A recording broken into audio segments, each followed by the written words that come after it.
Thank you for joining me for this study of the book of Genesis. This particular Sunday is the Easter lesson. The title is Believe, and the text is John chapter 20, verses 1 through 17. The lesson summary statement is Jesus offers salvation to all who believe. I've written on the board a statement. The disciples believed that Jesus was resurrected. Do you agree with that statement as being true? And if so, why? And then I'm going to say to them, well, Jim Jones' followers believed that he was the Messiah, to the point they were willing to drink the Kool-Aid and take their own lives. Why were they wrong? And then I'm going to follow that up with Marshall Applegate and Marshall Applewhite and 30 of the followers of Heaven's Gate. They believed that an alien ship was in the tail of the Hale-Bopp comet and that they were going to meet that alien ship. And so Marshall Applewhite and 30 of his followers committed suicide in believing that. Were they wrong? So what does that lead you to conclude about beliefs? And what I'm looking for is you can be right or you can be wrong about your beliefs. I'm also looking for the fact that what you believe has tremendous consequences on your life. More accurate, the disciples saw the resurrected Christ, and this is what led to their belief in the resurrected Christ. The points of the lesson will walk us through people believing that Jesus, who they thought was certainly dead, is absolutely alive. And belief in Jesus means that we experience salvation. So let's look at this text and see that Jesus offers us a salvation for those who believe in him. The first point is a removed stone. And I'm going to read the lesson and then ask the class. Now, you may have a class that is very well versed on these passages, and so they can help you teach the class practically. You may have a class that you need to give more information, but this is how I'm going to approach this point. On the first day of the week, Mary Magdalene came to the tomb early. Well, what day are we talking about on the first day of the week? And you can go into the explanation. Of course, that's Sunday and all that information about it. Why believers began to meet on the first day of the week. And who is Mary Magdalene?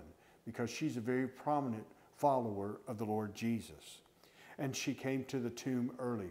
Why did she come on the first day of the week? And of course, there is the Sabbath, and then they can't move on the Sabbath. That's the day they're supposed to worship. And so as soon as the Sabbath was ended, and the Sabbath ended in the morning, and then they would begin the next day. She saw that the stone had been removed from the tomb. Why was that such a big deal? And of course, many in your class will know that the size of the stone and the difficulty of moving it, and the first thing she notices is the stone is moved. And then notice, she went running to Simon Peter and the other disciple, the one that Jesus loved. Now, Simon Peter, we know much about him. He's famous. He's recognized as the leader of the disciples. And of course, he denied Jesus 3 times. We can imagine how he's being feeling. But who is this other disciple, the one that Jesus loved? And of course, many of them will know that it's John, and ask them, why is it that he refers to himself as the one that Jesus loved? It was a statement of humility in a sense that he didn't name himself. It was also a statement of awe. He just never got over the fact that Jesus loved him. Now notice what she says. What she says, how much of this is true? They've taken the Lord out of the tomb, and we don't know where they put him. Practically everything in that statement is wrong. She starts off with wrong assumptions, and she comes to a wrong conclusion. But what is the obvious, undeniable fact of this passage of Scripture? The stone is moved. And so that's a question that goes through all of these resurrection accounts. Who moved the stone? There was a man by the name of Frank Morris many years ago who was going to write a book that discredited the resurrection. And as he looked at the stubborn facts of the resurrection, he became a believer because the facts were so overwhelming. And he put this in a book, and the title of the book, it's a famous book, Who Moved the Stone? The second point is an empty tomb. John chapter 20, verses 3 through 10. Now we know that Mary thinks that what's happened is an act of grave robbery has taken place. And John gives evidence it was not a robbery. And so let's look for the evidence that points to the resurrection. And then again, I just want to go through what is a very familiar passage with many of the members of my class and just begin to pull out some of the details to talk about that, to see the evidence that John begins to build on the reality of the resurrection that shapes their belief. For example, at chapter 3, at that, Peter and the other disciples went out heading for the tomb. Now that's an unusual thing in the sense that they would believe a woman's testimony. Verse 4, the two were running together, but the other disciple outran Peter and got to the tomb first. What's the big deal about running? Why is this, what is it wanting to convey to us that these two disciples hit the road in full speed? Well, one of the things is in that culture, adult men did not run. One of the surprising elements in the story of the prodigal son is when the father sees the son coming down the road and he recognizes him, Jesus said that the father ran to the son. And that just did not happen. The patriarchs did not hitch up their robe and stuff it in their belt and then take off running. And so running would also probably attract attention. And the last thing these men wanted to do was to attract attention to themselves. They were scared to death that they were going to be the next ones on the cross. So it's not just an eyewitness event that's taking place. There's something deeply emotional, something deeply moving in these men, and that they take out running.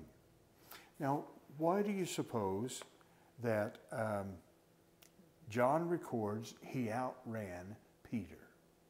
You can find a number of commentaries that have some kind of speculation about that.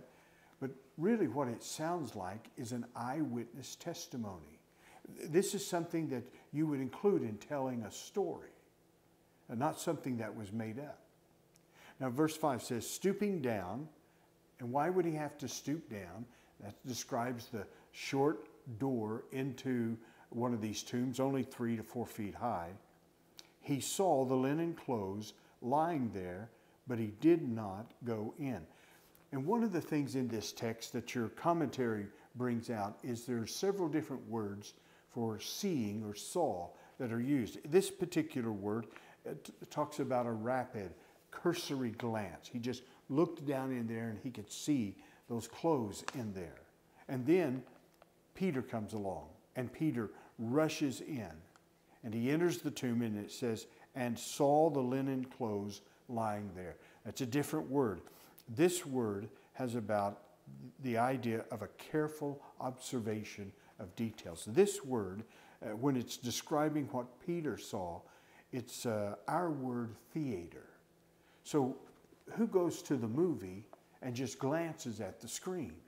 No one. The people sit there and they look at it and they see the details of it. This is the picture that is portrayed about Simon Peter. He rushes in, he looks at the clothes, and he's taking in the entire scene. Then it says, he entered the tomb and saw the linen clothes lying there. The way that it's pictured is, if someone had stolen the body, one, they wouldn't have taken time to unwrap the body. I mean, there was some value in those spices and in those clothes, but it's as though the linen, the clothes, there's just an emptiness that's there. And then it says the wrapping that had been on his head was not lying with the linen clothes, but was folded up in a separate place by itself. Now the Egyptians, as you know, practiced embalming and mummification, wrapping the body from head to toe. And that was just typically for the wealthy and the royalty. But, and the Romans and the Greeks often did cremation. But the Jews and the people of Palestine, they would wrap the body with linen cloths, swaddling clothes, and would put spices in it. And they would wrap the body up to about the top of the shoulders. They would have the arms crossed at the chest. So the top of the shoulders, the neck, and the face were not wrapped in these cloths. But then they would take a cloth, and this particular cloth, the way that it's translated literally is sweat cloth. It was like a handkerchief. And they would tie it around the face in such a way, like a turban, but it would hold the chin up. And so what Peter sees, what John sees, is here's the wrappings for the body, and then there was this space, the space that was equal to the shoulders and the neck, and where the head would be, and then there's that linen cloth for the head, and it's all vacant, it's empty. And so this is what Peter is seeing when he goes in. And then verse 8 tells us the other disciple who had reached the tomb first, then also went in. He saw, but notice something else. He believed. He put it together. What this meant, these linen cloths, this headpiece, what it meant is Jesus was alive. For they did not yet understand the scripture that he must rise from the dead. Now you can do a search and you can discover that Jesus had mentioned that several times, and that there were also Old Testament scriptures that made reference to that as well. And Jesus obviously has told the disciples about this, but it's so fantastic. It doesn't fit their understanding of the Messiah that they don't have, they can't comprehend it. And so they're not fully understanding what the scriptures say about Jesus rising from the dead. They're going to get it, but right now they just don't see it. Then the disciples returned to the place where they were staying. Now, I've done this before in lessons, and I'm going to take time to talk about the concept of biblical belief, because it seems like there's such a misunderstanding about this. There's some people who think they have a saving faith, but they do not have a saving faith. Biblical belief has three elements to it. It has knowledge, it has assent, and it has action. They have to know some stuff in order to be saved. That's why it's so very important that we be telling the story of Jesus. People need to know some stuff about the gospel in order to be saved. And secondly, they have to agree that it is the truth. Now you can go all across your neighborhood and you could ask people, do you believe Jesus is the Son of God? And it'll be rare if you find somebody that says, no, I don't believe that. And so people have some knowledge about Jesus, and they do believe he is the Son of God. They have some understanding of that. But that's a far cry from them being a believer, because there's something about this biblical faith. If once you know something and you know it's the truth, then you commit your life to it. You yield your life to it. You act upon it and live out of that reality. That is the picture of biblical faith. And so I don't know how John acted upon this. It says that he believed. So he had some knowledge.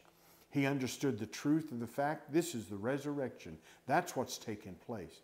But we're not told how he acted upon it. I don't know if he tried to convince the disciples or began to have a conversation with them. We're not told that.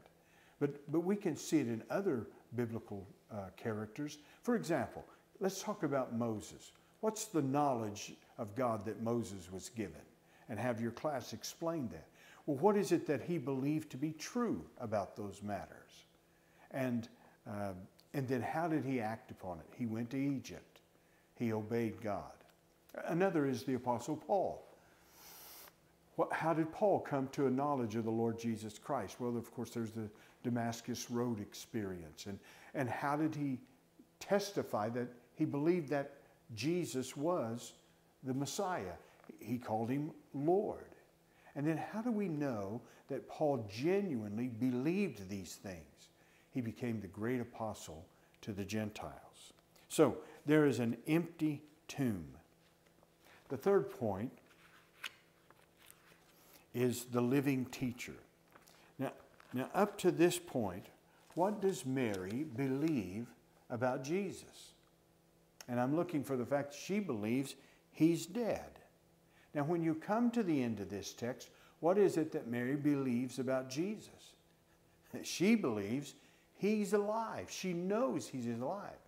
Now think about that. That is a huge change in mind. To go from believing he's dead to knowing he is alive.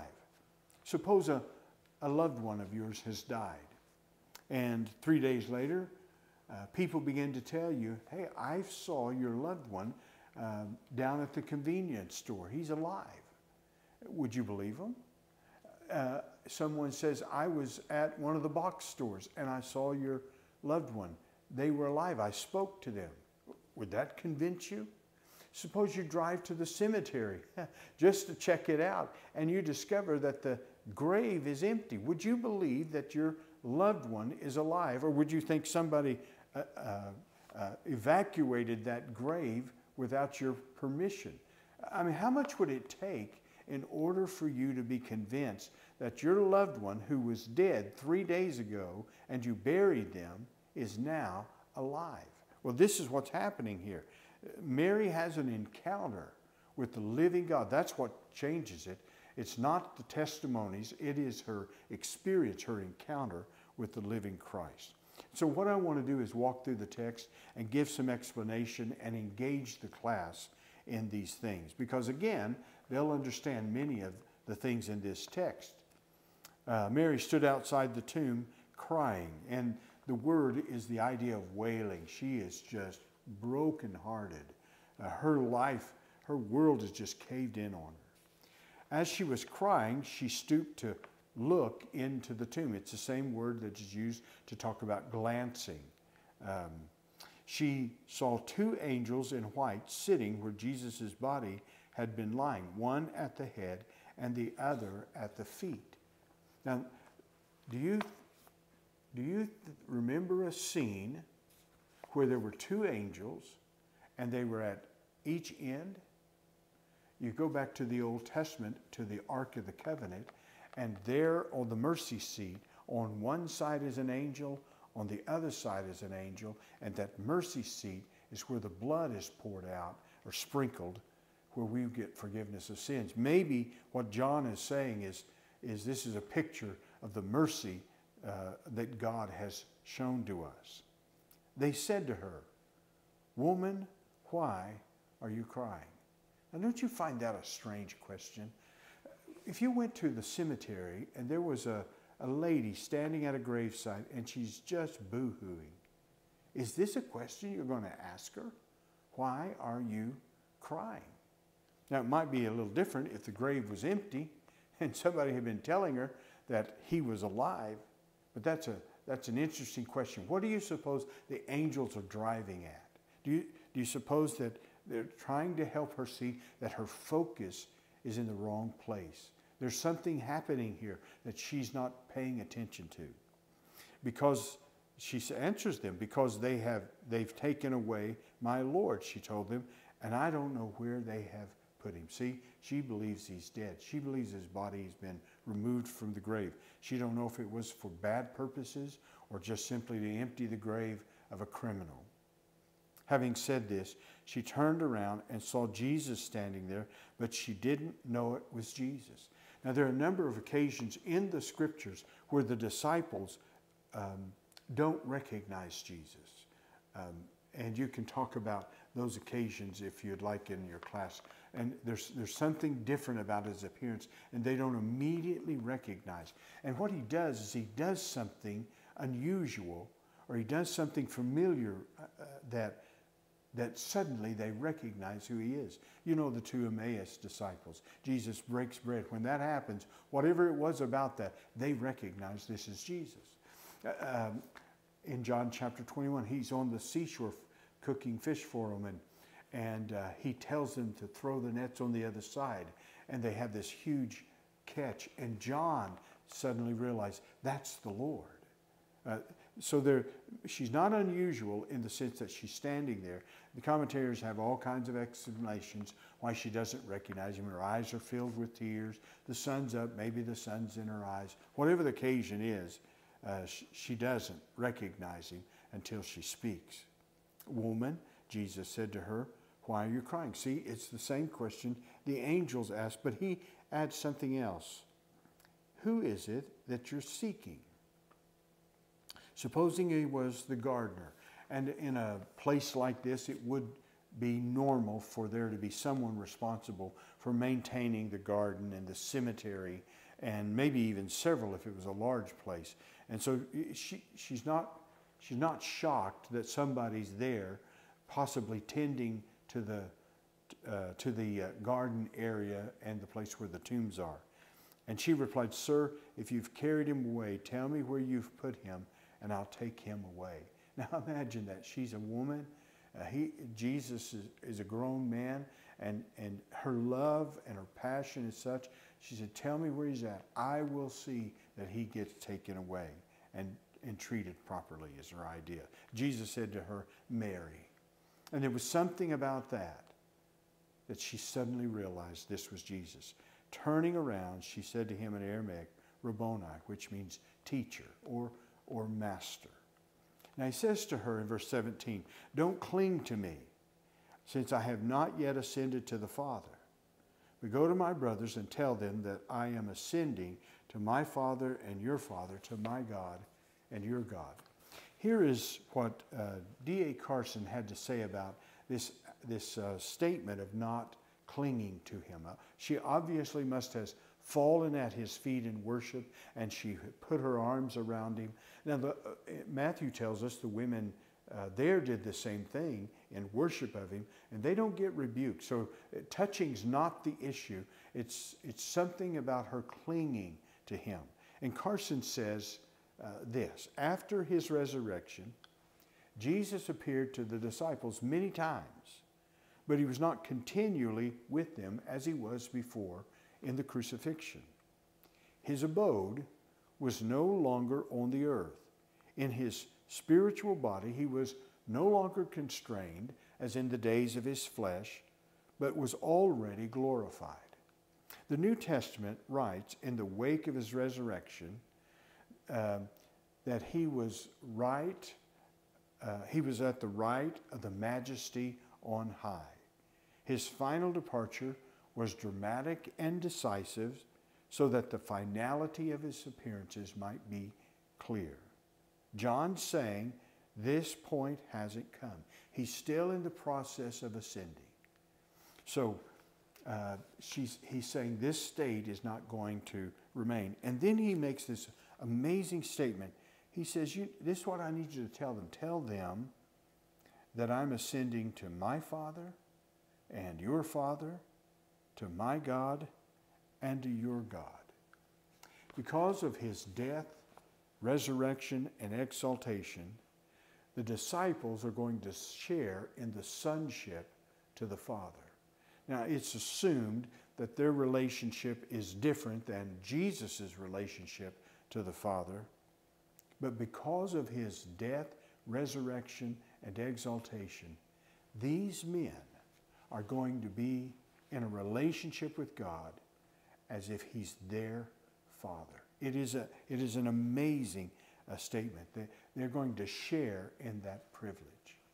So I would simply want to go through the past, give those kinds of explanation. And what I'm driving at is they encountered Jesus. This is what changed their life, and this is what changes our life. Jesus offers salvation to all who believe in him. Now, to close the lesson, I'm going to give each member of the class a gospel tract. This is an excellent gospel tract, eternal life tract. And then I simply want to go through the track very briefly and point out how this particular track is put together. And in doing so, I'm briefly sharing the gospel message of salvation. Then I'm going to ask them to give this gospel tract to someone that they know and they've been praying for. And they can use me as the excuse. My pastor gave me an assignment and he said I had to give this away to somebody I care about. And I want them to know the good news. And so I want to give this to you. But I want to share this with the class. Some of them may need to make this decision as well. And others certainly need to be sharing it. And then to close the class, I found a song. I think the song may be 20, 30 years old. It's entitled, "Was It a Morning Like This?" And I went on YouTube and I found it where, as it's being sung, the words come up on the screen. And I'm going to show it because the words are very powerful, very celebrative. And that's how I intend to finish the class with that song, "Was It a Morning Like This?" God bless you. What a wonderful message we have to share, is it not? Our Savior is living and he saves all who believe. God bless you.